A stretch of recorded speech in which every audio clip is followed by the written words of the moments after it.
Hello and welcome to Nerd Subculture. I'm your host Jarrod. And I'm Edwina. And if you listen to this is our Once More With Feeling series on Buffy the Vampire Slayer.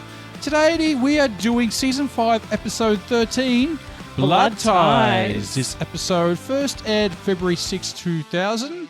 Written by Stephen S. DeKnight and directed by David Greshman. Over to you, Eddie. This is a full spoiler podcast. I'm a huge fan, but Jarrod has never watched the series all the way through, and I'm trying to convince him it's worth his time. Well, at least these episodes are picking up a bit better now. We're getting to the main plot. Yes. Yeah, we've got past the boring stuff. Yeah. Now we're actually doing stuff that we've been building up for a while. Yeah. And sort of, continuing on with that, which was great, I think. Yes, definitely. Good return to form. Yeah, and we are also back from a little bit of a longer hiatus than normal. Yeah, it was been a while. Yeah. Eddie, of course, had a very sore throat, which... I was a little bit sick and lost my voice. And it was the greatest month of my life. No, it wasn't. Which put a bit of a delay on putting out any new episodes. Yeah. And laziness.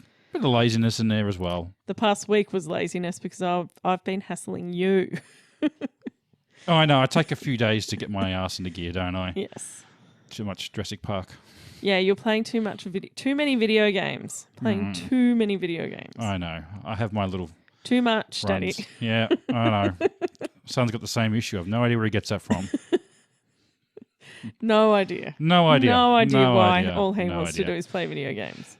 So this episode, Eddie, what was it like watching it the first time? What's it like rewatching it for you? Coming back to this one?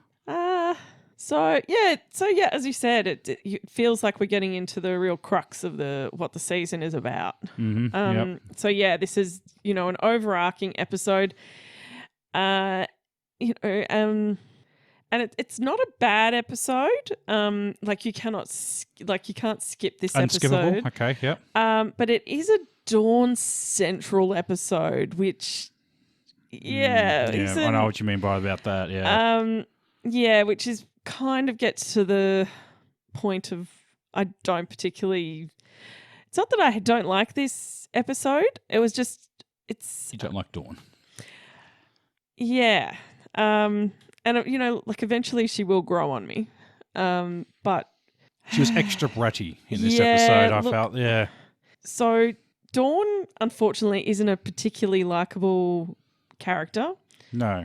And the bratty sibling dynamics can be done really well, but it just hasn't been done. Like that can be the main plot of a TV series is bratty TV, like bratty kids. Wasn't Gilmore Girls pretty much about that? No, they were mum and daughter. Oh, okay.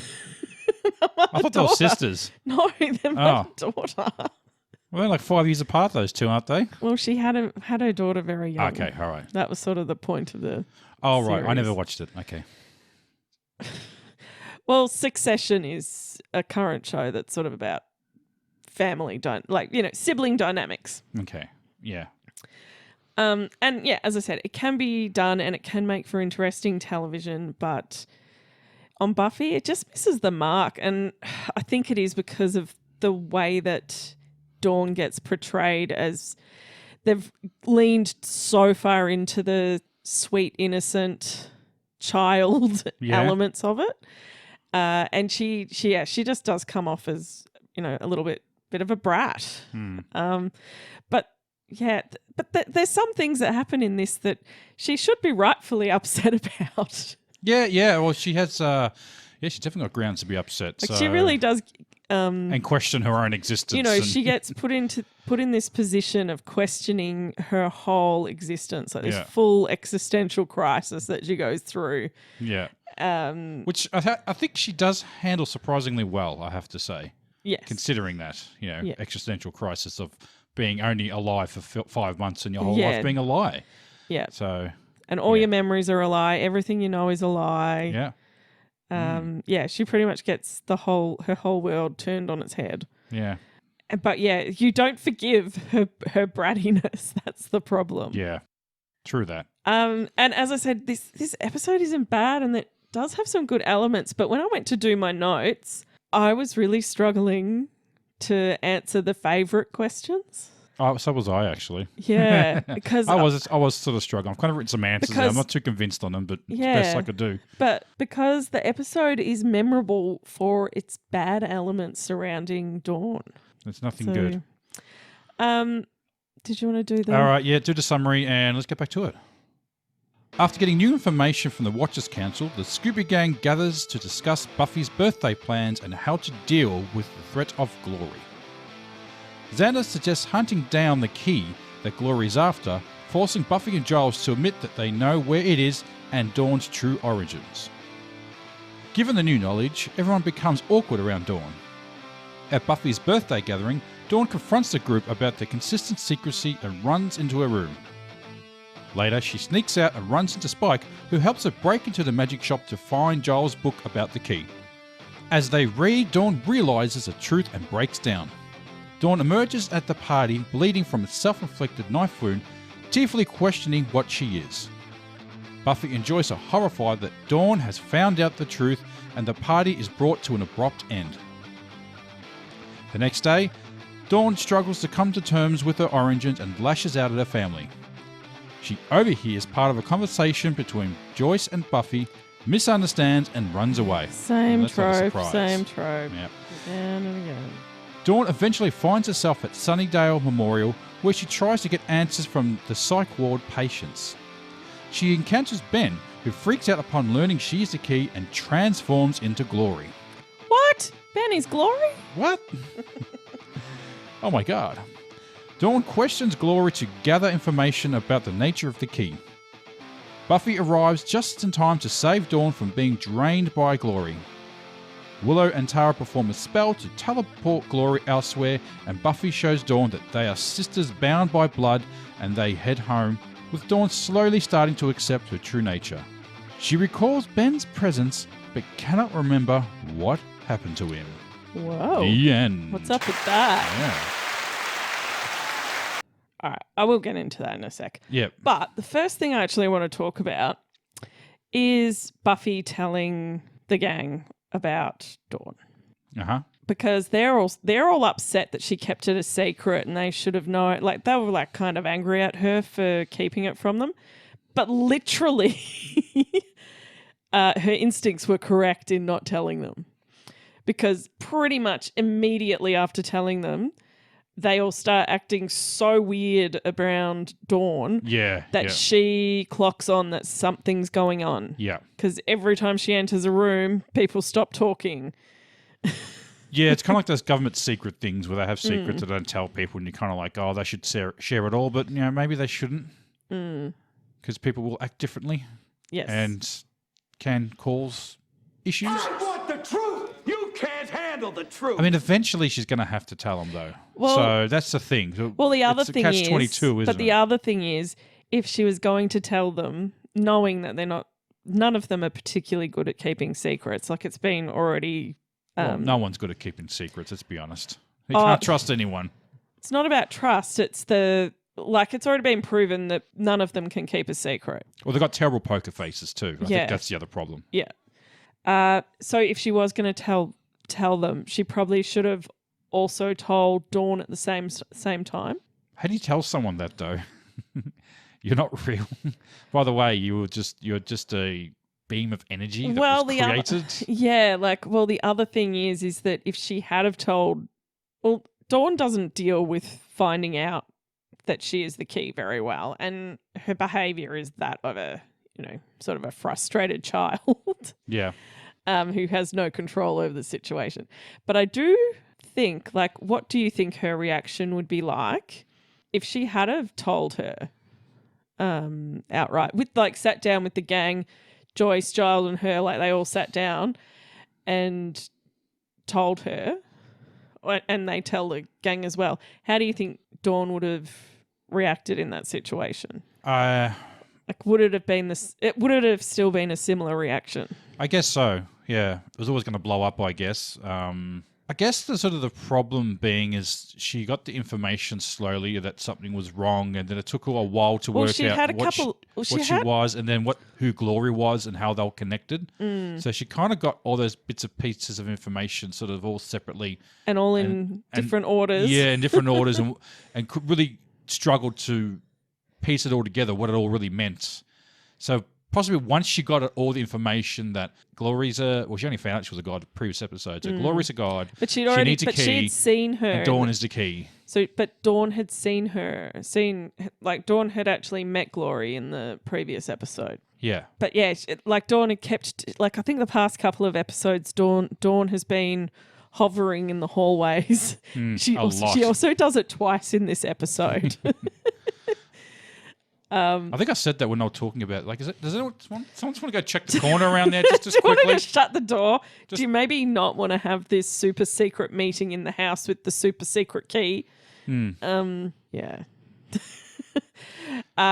So do you think I mean, well, I would have thought she would probably have the reaction that they're just playing a cruel joke on it. Yeah. But because she didn't know, it did put her in danger because she didn't actually realize how dangerous Glory was. Well, see, as I said, they only found out the previous episode that she was a god. So they didn't know what they were up against.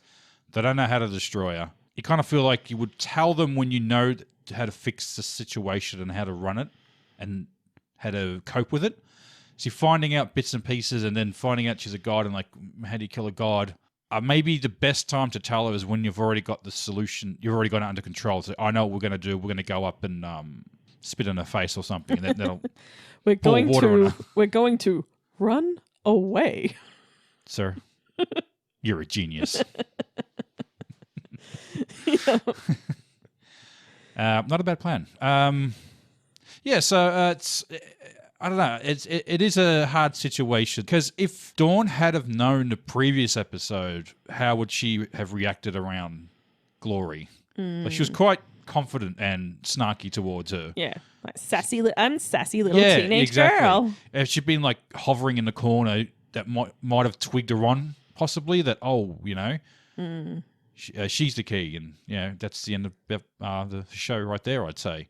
Yeah. So that's a positive or a reason to keep it a secret because that way she could play it straight. And it was Buffy with the bad poker face in that episode. Yeah. But I will give some credit to Dawn because she does end up getting quite a bit of information about the key.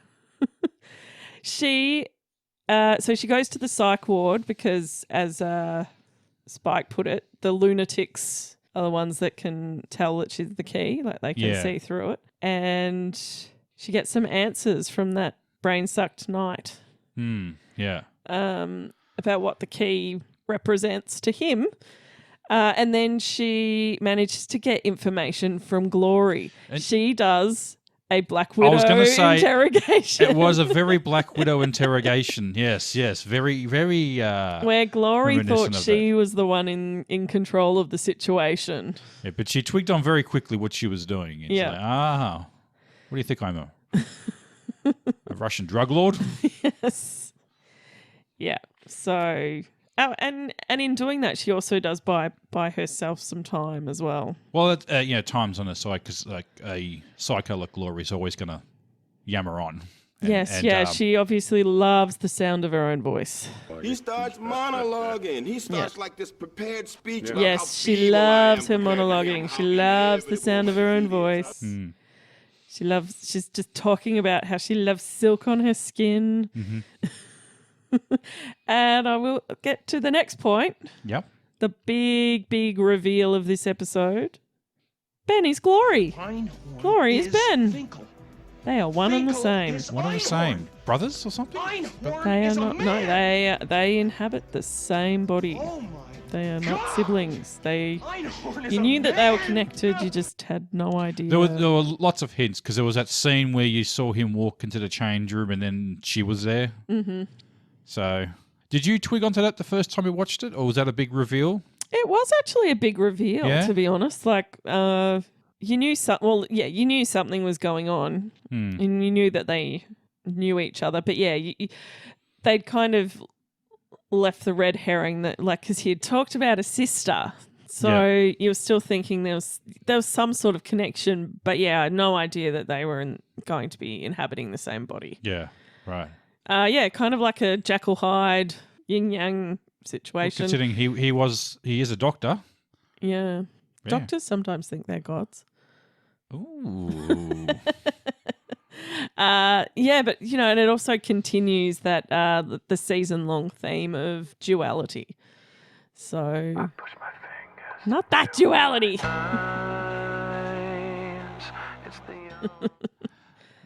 Yeah. So who else has got the duality? Or just him? like the episode like The Replacements. What was that episode? One where Xander gets split in two. Oh, okay, yeah. There'll be more examples of it. Okay, all right, yeah. So I think like Dawn and Gloria almost a duality as well, like the innocence and the evil. Yeah. Your chosen family versus your blood kin. Yeah. I get that. All right, we see the Knights of Byzantium again. The Knights of Nick. And again, they say that they return in greater numbers. There's 4 of them. Apparently they're like ants at a picnic. First there's 1, then there's 2, and then the picnic's ruined. What, the crazy 88s? Not actually 88 of them. Again, so you get Glory fighting them. There's one of what I noticed this time around. There's like one of Glory's minions swings on like a rope. Yeah. I was like, where the hell did that rope come from? Yeah, he did, didn't he? Yeah. Must have been there. Like, they're going to meet here later. I'm going to set up this rope and swing in there and then immediately die. Yeah. So, watching this again, they are still a walking plot hole. Because, like, how did they get there? How has no one noticed these guys in medieval armor just sitting in a paddock? Where do you buy chainmail from? They have no supplies with them. There's no tents. There's no transport. They're just sitting chanting around a fire on... whose property is that? Like, where is that? I don't have answers to these questions. I'm guessing we're never going to get them. No. And why? Why do they just fight with swords and bows and arrows? Well, I've been saying that from day dot. No one uses guns enough in the show. But they're supposed to be this grand, vast army of 4 people, pretty much designed to stop Glory. So why aren't they even using like, magic and mystical weapons to defeat this god? Like, they don't have like that dragons. Like they haven't like harnessed the power of that dragon sphere thing. Like, what is their point? There is no point to these guys. I think they're just meant to be like the religious symbolism of how useless Christianity is. I don't know. Jeez, like gut punch there. All right, maybe not. Okay, that's probably taking it a bit far. But yeah, they're just completely pointless.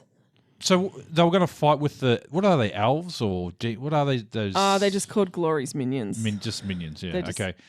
Got their asses handed to them too. Yeah, like she just cuts through them all like butter. I mean, the Knights of Ni killed the minions pretty easy. Yeah. Like, I'm not sure what they were going to try and do. Like, they were no match for them. Surprised just Glory just didn't go and take them out in the first place. Glory did. She just... Well, why send the minions in? I don't know, for dramatic effect. Okay, yeah. To make them think that they were winning for a second. Yeah. Just toying with them, maybe? Just toying with them. Yeah, but you saved her favourite minion. Yeah. Kevin, is it? I don't know. I can't remember what his name is. Stuart? Yeah, she has lots of minions. But there's that main minion though, the main one. Yeah. Yeah, no, she has lots of minions. Yeah. Probably more minions than there are knights. Her own army. Yeah. But yeah, like the fact that they haven't harnessed any god-defeating weapons, they're still just... What? There was something with the sword, like when he was they were swinging that around as if that had some power or something? Was that no? No, it was the fact that, and they're just sitting around a fire chanting. Like that's all they were doing. You go through something in your downtime, I guess, when you're you marching across the country in your huge army. What huge army? Like as I said, I wish that they'd showed them like using magic. Yeah. So using weapons from 1,000 years ago is not as effective? Well, I don't think using modern weapons would work, but some sort of mystical weapon, like maybe like the boomstick from the last episode, something similar to that. Like even what the Ash's boomstick? No, that. Oh, I can't even remember. Like I can't actually remember the name of the Figagora or whatever it was. Okay, all right. That the Toth demon had. Oh yeah. Not from last episode. It was a few episodes. Oh, back. the big axe he had or something. Oh no, that. Well, yeah, even the troll hammer. Yeah, troll hammer. Yeah. like some sort of mystical weapon would be better than. I think a rocket launcher would go astray. I think it would do a bit too much collateral damage. Like I'm thinking more like god weapon designed magic. But they don't seem too phased about collateral damage, do they? They seem like the end goal would be to. I mean, they almost killed the Slayer. Yeah. So again, I'd probably the best weapon they would have to defeat her. Yeah, I don't think it would. I don't think she's also very physically strong. I don't think it would stop her for long. Yeah. I'm trying to say guns aren't always the answer, Jarrod. Guns are not always the answer. Apache? Helicopter? No? Dropping a helicopter on her. No, don't drop it on her. Like, use it to fire at her. I don't think bullets would pierce her skin, Jarrod. That's the point. Wreck her dress. It might rip her dress and piss her off. Yeah.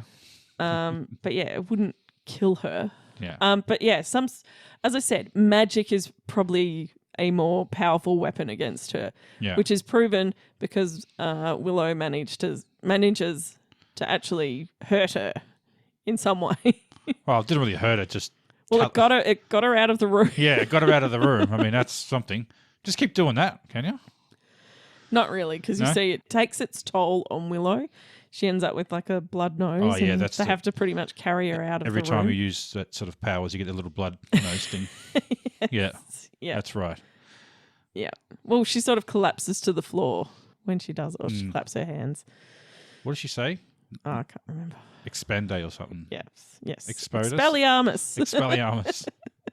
And claps her hands, throws glitter on her. Yeah. I love her reaction. What the fuck is this glitter? Glitter? Who you're invited her? ruining my dress.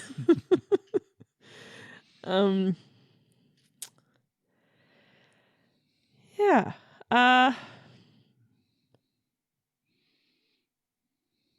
I'll bring up Xander bringing up that Dawn has a crush on him as acting like it's a badge of honor because she's like a powerful key being thingy. A little creepy, I guess. Just a little creepy. I don't think it's know. aged very well. Yeah. Considering that's his insert character too, isn't it? So, Gross. All right, we'll let that one go to the keeper.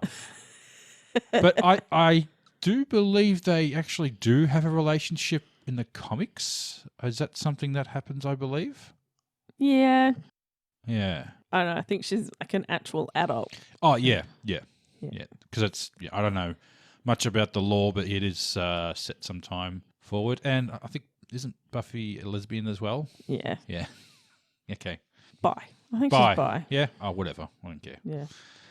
It's not canon. So this episode is steeped in, themes of identity and self-discovery and the season represents the end of adolescence. So this episode is quite fitting with what Dawn is going through. Mm-hmm. The issue is that they rely on that bloody trope of her standing in the doorways Again. and finding out all these little pieces of misinformation and misunderstanding the context of what people are saying. And she does it, I think, twice. Oh, I'm over it. I'm over it. Yeah. I just roll my eyes every time. I'm rolling my eyes right now. And look, I just wish they'd found another way of building the tension of will she find out or won't she? Well, I did like how she saw that Giles had a book and was sort of hiding it from her. Like, that's a clever way to do it, and then she finds that book. So that's another variation you could do. Yeah. And the other thing is we haven't really grown to like her as a character. We don't really care about her the way that the other characters do. Like, yeah, the audience definitely isn't invested in her. yeah. Like, she's only just come in, so it feels like you could kill her off and it probably wouldn't be that much of a shock to the audience at this stage. And they did lean a little too far into that sweet, innocent, bratty child. And she has too many tantrums in this episode. Yeah. The big famous one is the get out. The squealy voice, which also actually mirrors something similar to what Glory has said in a previous episode as well. Yes, she has. Yep. Yeah. So there's a reason. There is a reason why it's in there, but yeah, she's just you just haven't. Yeah, you should feel sorry for her, but you don't. I do feel some sympathy because there is some sentient consciousness there about the situation that she's in. You know, I mean, everyone can go through existential sort of crisis, but at the end of the day, you know that you're real and everyone else is real and everything you've done is real and experienced. But to find out that that is all bullshit is, it's something like almost something someone was going through if they were having some sort of mental crisis or something, where they fully believe that everyone was like it is like a mental diagnosis people can have that they think that everyone's actors or everyone's fake and stuff like that. And that's like when people are going through some real harsh times in their lives and stuff like that, and how to deal with that. So considering, I think, as I said before, I think she's handled it relatively well.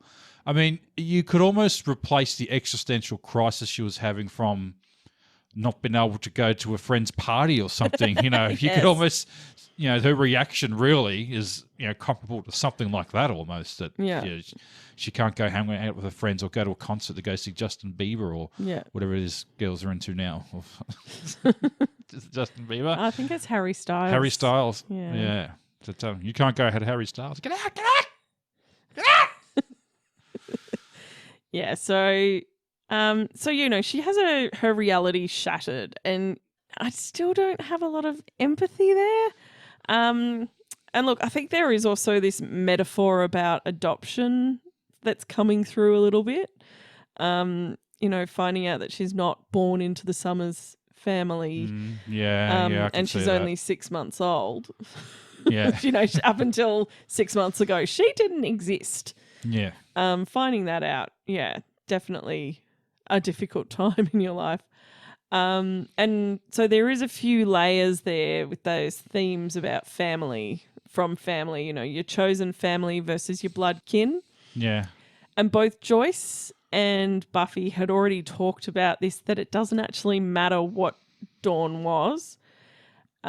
She's their family. She's their Dawn. Man, that's nice. Yeah. Well, probably the last point I'll bring up is Spike. Spike actually had a bit of he actually had something to do in this episode. Yeah, he did, yeah. Him and Dawn had that little doing adventure crime, together. Yeah. doing crime together. He also kind of puts Buffy in her place. Yeah, she tries to blame him for Dawn finding out. Yeah, I thought that was poor form on her behalf on that. She obviously knew what had happened, that he didn't tell, that she went there and found it and then blamed him for it. And he called her out, and you could see him like just twisting his moustache when he realised he had her. Like, oh, you're having a go at me. Yeah. When you're the one that fucked up. Yeah. Yeah. And that just plays right into what Spike does. He just loves that. He relishes that. But he actually didn't really relish doing that. Like, you kind of see when she leaves, he kind of has this look of, oh, fuck, what have I just said? Like, he was... Oh, he said worse, but... No, but he realised that he'd actually really hurt her feelings, so to speak. But he was telling her the truth. Yeah. That was probably hard to hear, was that he didn't know she was the key. Yeah, Right. he didn't know anything about the key. He knew nothing about Yeah. what was going on. Yeah, he was like, I didn't know. I was just there. Like, I was just there to protect her because she was going to find out because she was trying to find out why you guys were acting so weird. Yeah. So She was looking for an he answer. chaperoned her, which was a nice thing to do, and Because, doesn't know how to put cigarette butts in bins. but the whole thing is, but like, Buffy's the Slayer. Like, surely there'd be a prize to piss off the Slayer by killing the kid's sister. Yeah. So, and Dawn running out into the night like that again, just she sort of lacks that resilience. And I always wondered if they'd maybe made Dawn like a little bit more of a realistic 14-year-old, but like an edgier 14-year-old. What's not realistic about her?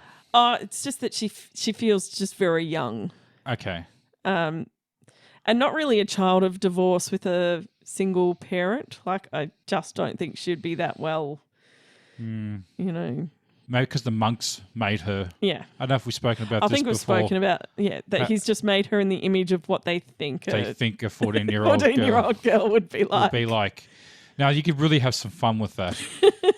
Yes. Where I know, I can't think. My mind's gone blank at the moment, but Yeah. I just feel like you could get some really like weird ass lines that she could say in there, and you know, I'm having my female period or something like that. Odd things like that, like, huh? What? Look, I'm a bit out of sorts at the moment. I'm having a woman's period. Something like that. Anyway, Yep. went straight for that one, didn't I? Yes, you did. I think that was pretty much. So I've got a little cameo in this episode. Yes. What's a little cameo? One of the crazy people in the hospital. There was a black guy. Yeah. Paul Bates, his name is. Yeah. He was in Coming to America All right. as like the royal vizard guy, you know, and he sang that song, you know, the "She's your queen to be." I don't know. No, I haven't seen that movie for a while. you know, can I use the bathroom by myself? Very amusing, my prince. Wipers. Okay. All right. Yeah, he had like the hat on, like that sort of. Yeah, I don't know. All right. Yeah, because his IMDb picture is like from that movie. It's about all he's done. All right. Yeah. Okay. Had you seen this episode? No, I haven't seen this episode. No. And did you go down a rabbit hole? Well, I wanted to mention the writer of this episode. You tried to lead me down this. I said, just look into him. Into just him. have a little look into So- Stephen S. tonight. Stephen Esther Knight. So, you know when someone has a initial that, you know, I don't know. shit's getting I real. think I was trying to go, does that name just look a little bit familiar? because what's her name? Rowling. What's her full name? Rowling? Harry Potter? J.K. Rowling? Yeah. Yeah. She doesn't have a middle initial, but they told her to put it in there because So it looks like J.K. J.K. Rowling. But like, if you're a writer, you've got to have like some sort of initial. 'Cause Yeah. it looks better. So I don't know if Stephen S. Knight actually has a middle name. Maybe you just put it in there tonight. No, maybe he does. Yeah, this guy's written a lot of shows that I like. We can start with Buffy. He did some in Angel as well. Yeah, so yeah, he ends Yeah. up being a showrunner for Angel. For Angel, yeah. Yep. Smallville. No, I never actually watched that show. You watched it. I kind of watched it. So that means I did watch it. Kind of like Buffy. Spartacus, Blood and Sand. Which I'll come back to that. There was Daredevil and Pacific Rim Uprising and Jupiter's Legacy. Yeah. But yeah, Spartacus. Oh, well, that was a great show. If you don't know what it was about, it's Gladiator meets 300. Yeah. Well, actually, it's more like Gladiator takes over 300, throws it over a ledge, and does No, all sorts. what is it? Gladiator takes 300 Yeah. and Game of Thrones it. Game of Thrones Thrones is it? it. Yeah. I would say, Dollhouse as well. Did I say Dollhouse? No. Oh, okay. Yeah, Dollhouse as well. And finished in 2011, 12. I would say up to that point, I don't know what's come out since. I would say it would surpass Game of Thrones as one of the most violent TV it was shows. extremely violent. So it was on Stars, that station, and they used to take their sex and violence to 11. Oh, I'm telling you, there's like just with this show, but with Spartacus, I had to stop watching it because it was actually too violent, and because they were doing that 300 thing where they would slow it down. Yeah. You would literally see people's teeth like flying across the room in slow motion. I would say Oz was probably the most violent show prior to that, and this definitely took the top spot by far. Yeah, so I think another violent show. I think Joss Whedon's brother had something to do with Spartacus. I can't remember what it was. Oh, okay. I didn't see that. I think his brother was a writer for that. The lead actor who played Spartacus was an Australian actor too, Andy Whitfield. Sadly passed away during the show. That was really sad. Barely mentioned here in Australia too. Was not mentioned on TV. I think I just saw a little article in the paper saying that he'd passed. He had some terminal cancer and, unfortunately passed. But the show was great. And one memorable thing from the show was the way that they spoke. So they spoke in this very oddly Shakespearean sort of way, even though it's like ancient Rome where they wouldn't have spoken English, but yeah. But then they would throw in the vulgar language in between it all, which would just make it sound so odd. Remember, like do you remember some of the things I would say? You suck the cock that pisses on me. Yeah, you suck the cock that pisses on me. Stuff like that. There was one where there's a scene where he's like having sex. Do not mention. Don't. Tiberius, place cock and ass so that I might finish. Yes. Recommend it. No, but I was going to say, you mentioned about the guy who got cancer. Yeah. That's why they ended up doing like a prequel. Yeah, they did a prequel series. Oh, did I mention that Lucy Lawless is always in the show too? Yes. So yeah, they did a prequel series, hoping he would get better in the meantime, but he didn't in the end. Yeah, and so they ended up just continuing. So they did that. It. So they did that series. Yeah. Blood and what's it called? Blood and Sand. Is that Gods of the Arena? Gods of the Arena. Yeah. So they did the prequel, and then they came back and did the second season. I think they did the extra two or three seasons without him. So they recast him. Yeah, with another Aussie actor. I can't remember his name. Yeah. So, but that was not my rabbit hole. Oh, you didn't end up going down a rabbit hole. No, that wasn't the rabbit hole. That wasn't the rabbit hole. Well, that was just an honourable mention. Okay. Because you mentioned it, and I'm like, oh, okay, yeah, that's pretty interesting. What's the frequency, Eddie? What are you talking What's the frequency? I don't know what you're talking about. It's just a thing that the crazy people kept muttering. What's the frequency? I don't know. You don't know the frequency? Oh, so isn't the key meant to be like a sort of... Well, this was possibly a reference to What's the Frequency, Kenneth?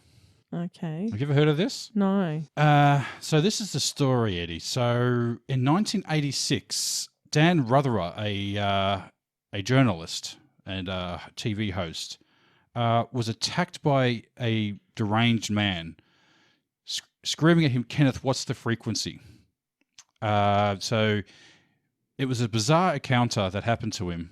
So someone chased him. I'm just going to sort of summarize here. Someone chased him and kicked him and kept repeating the question over and over again. What's the frequency? He had no idea who this person was, had no idea why he was attacking him, other than maybe trying to mug him. And that was it. And the guy left him alone until years later, the guy who attacked him ended up killing a stagehand on a TV station in New York. It turned out to be the guy that did it. But the phrase, "What's the frequency, Kenneth?" I don't know if you recognise that at all. Not at all. From the REM song. "What's the frequency, Kenneth?"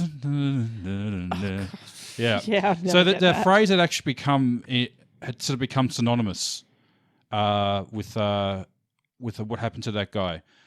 I'm not sure if that's what Joss Whedon was playing on, but it had been referred to plenty of times in pop culture of what's the frequency. Okay. Yeah, and in TV and other TV shows and graphic novels, and most famously the REM song, "What's the Frequency, Kenneth?" That's what the song's called. Okay. So yeah, it's a bit of a rabbit hole for me.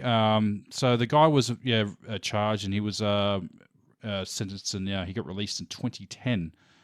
So, but yeah, what's the frequency, Kenneth? So that's what that was all about. And that was my rabbit hole. Okay. Did we have a blood ties? Oh, that's what you were saying with the name of the episode? Yeah, I think that just had to do with bloods being tied together. Being kin. Yeah, That blood kin, that family isn't always about blood, but family ties, blood ties. Sort of thing. Yeah. Your blood ties. Blood ties generally means your family ties. Jed Whedon was a writer on. On Spartacus, Jed Whedon, yes. Yeah. Okay. But the other big thing that Stephen S. Tonight did was Daredevil, and you just glossed over it. I was just reading them all out. So he was like the showrunner for Daredevil. So yeah, it's a pretty impressive resume, I got to say. Like all these shows I've watched and heard of. So yeah, tip my hat off to him for that one. So that's it for me, Eddie. Should we get into question time? Yes, we should.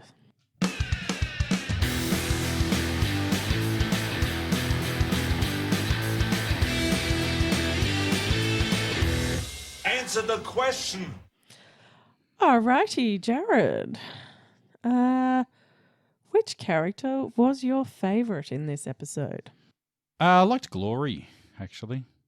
Yeah, we actually see a bit more of Glory in this episode and how completely unhinged she actually is. Yeah, definitely. And yours too, yeah? Yeah, I agree. Which character do you love to hate in this episode? I did write down Buffy. Keeping secrets from everyone. I think you can because she did make a few bad decisions. Yeah. She's not always right. She's not perfect. Yeah, so unfortunately, yeah. Even though Dawn was, but that's just Dawn being Dawn, I guess. But Buffy can do better. Do better, Buffy. I went with Dawn because I'm pretty sure this episode or parts of this episode is why the fandom just really don't like Dawn. How does she go on the con circuit and stuff like that? Does she? No. No? Not at all. Right, okay. Like, as I said, she's not a fan favourite. She gets worse and then she gets better. Yeah. Like, you've got to... But she's not cashing on those cons or anything like that? No. Or she kind of distanced herself a bit from the... No, I think she did actually end up getting a bit more of a actual career. Well, I've seen her in... Would she be in recently? She's in shows that you'd never watch. Okay. Like right. Gossip Girl and Weeds. Like, she does sort of more... Well, those shows are some time ago, aren't they? Or... Look, I know she's still... Gilmore Girls came back, didn't it? Yeah, look, she's still working. Yeah. But yeah, she more does like those CW teen kind of TV shows that you would never watch in a million years. LOL moment. I did like Spike complaining about his wet fingernails fingernail paint. His wet nail polish. Yeah. His wet nail polish or his fingernail paint. So yeah, the fact that he sits around in his crypt painting his nails. Yeah, and he hadn't finished them all too. Like some of them hadn't been done yet. Yeah. Well, that's what he was doing that day. Yeah. He was painting his nails. Paint his nails day. Yeah. Though I thought he went out to the salon to get those done. So yeah. No. The all-night salon, the 24-hour salon. Yes. Maybe the salons are open late in America. I don't know. Well, some of them are. No, mine is also Spike. But it's him turning up to the birthday party with that same mangled box of chocolates that he beat the mannequin with. Oh, is that the same one? Yeah, with a few episodes back. It's like it's all mangled, yeah. And the fact that he just shows up. Yeah. Like, yeah. Favorite fight scene? The Buffy Glory fight scene was pretty good, I think. Everyone had a go at her. Yeah, team, yeah. Everyone coordinated. Yeah, I think she has learnt the whole don't get hit. So yeah, she doesn't completely get her ass kicked, and Willow and Tara manage to take her out of the picture. Yeah. Can they just teleport her into a fucking mountain or something? Yeah, you'd think so. Or maybe they could just teleport her into another dimension. Or into space? Yeah. Like to Mars? Yeah. But as Willow said, she was just like, I'm working out the kinks. Well, that'll take care of her. I mean, she can't get back from Mars. Well, I don't think Willow has control over where she's Yeah, okay. sending her. That's the kinks. Still working out the kinks. Where'd you send her? Don't know. That's one of the kinks. Because that was also my favourite. Yeah. What would be the worst place or the most inconvenient place she could teleport her to? Where she could just suddenly appear? I'd probably go Antarctica. Or maybe like at a gathering, like some sort of weird in the middle of a curling match or something like that. Like she just appears on the ice as in like the curling the granite thing. I was thinking teleport her to Antarctica where it's going to take her a while Yeah. to get back if she doesn't freeze. And she might just freeze. Yeah. In a Wow. frozen lake, yeah. Yeah, she might just freeze to death before she can get back. Favourite scene? I like the Spike Dawn mischievous scenes, running Yeah. off together, having a little adventure, side quest. Yeah, I like that. Yeah, Yeah. Where they're in the magic shop. yeah, And he's like, where do you learn to write? The tiny ants. yeah. Mine's the Spike calling out Buffy, trying to blame him for something that she did and not taking the pleasure he normally does. Mm. And it's the whole, oh yeah, here it comes. Something goes wrong in your life, blame Spike. Newsflash, Blondie. If Kid Sits wants to grab a midnight stroll, she'll find a way sooner or later. I just thought she'd be safer with Big Bad looking over her shoulder. Buffy says she shouldn't have found out like that. Spike replies, you didn't think you could keep the truth from her forever, did you? Maybe if you had been more honest with her in the first place, you wouldn't be trying to make yourself feel better with a round of Kick the Spike. Mm. And he has a very, very good point. He does. All right, least favourite scene. It's the Dawn sulking and the eavesdropping again. I think I said it last week. Eavesdropping. Oh, was it the one where she hears Buffy saying, she's not my sister. Yeah. She hears, she's not just eavesdropping, she just hears part of the conversation without the context and Yeah. runs We've into a been down room. this road already. Destroys all her diaries and Yeah. then that's right. She sets them on fire. Oh yeah, that's right. Yeah.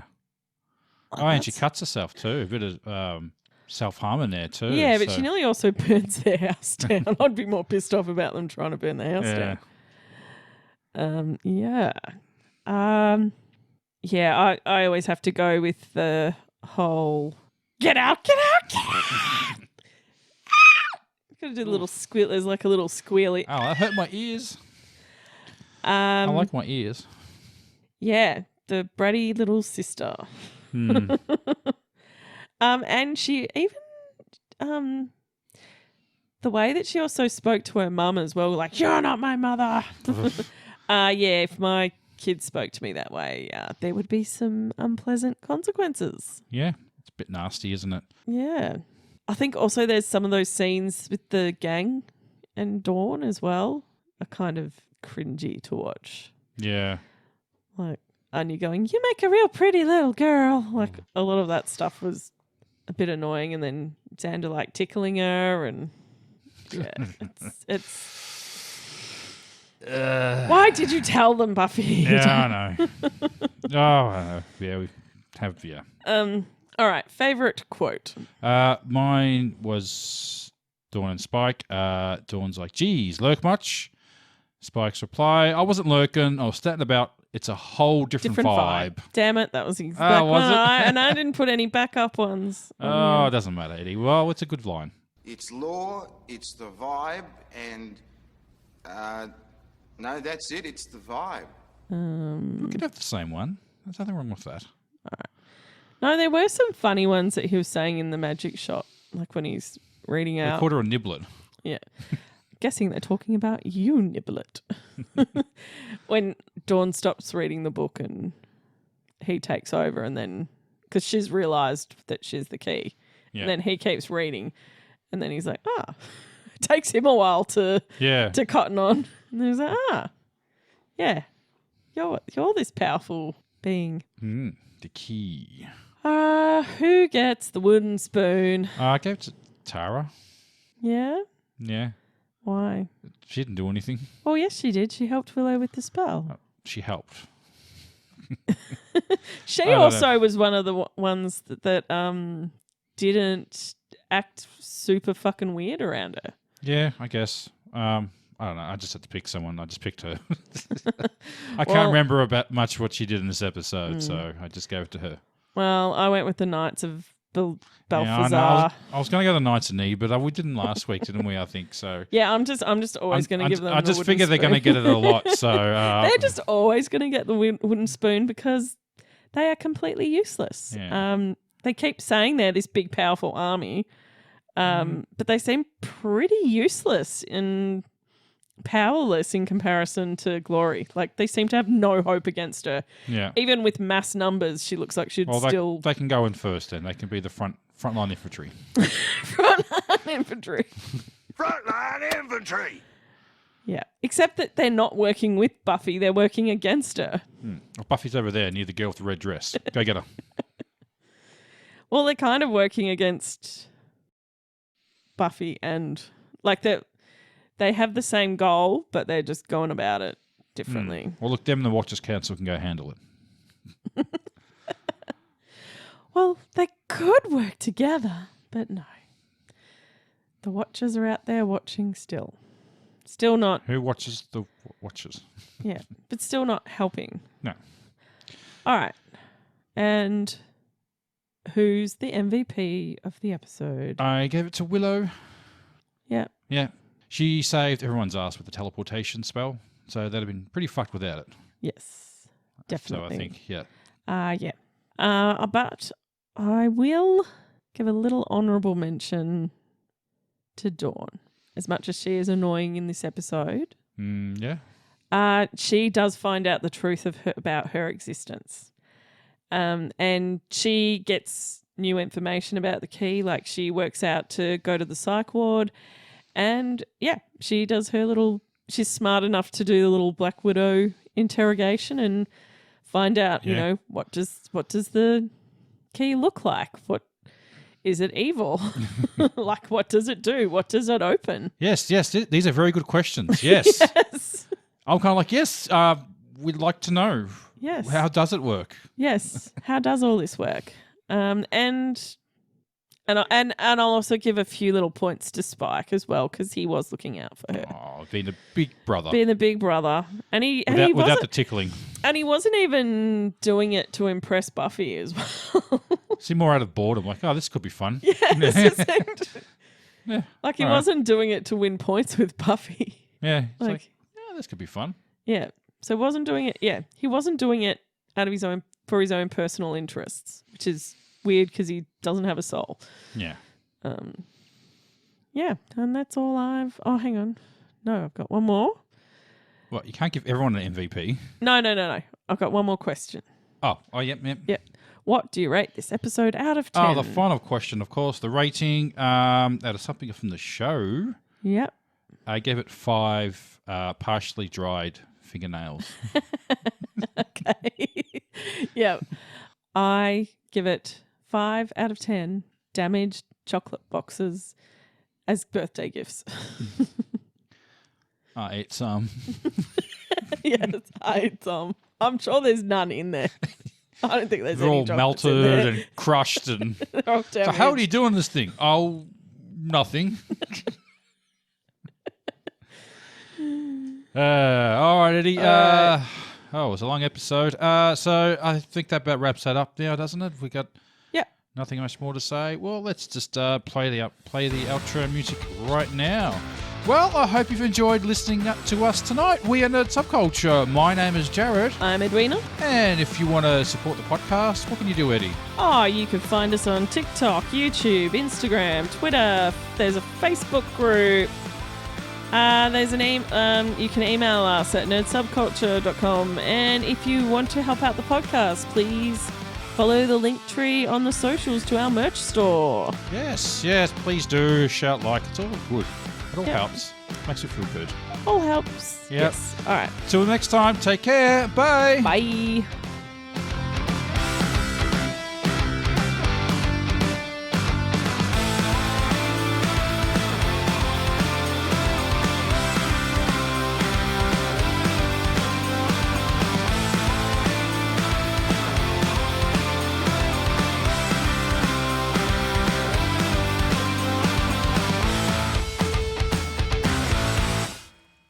Look, I'm a bit out of sorts at the moment.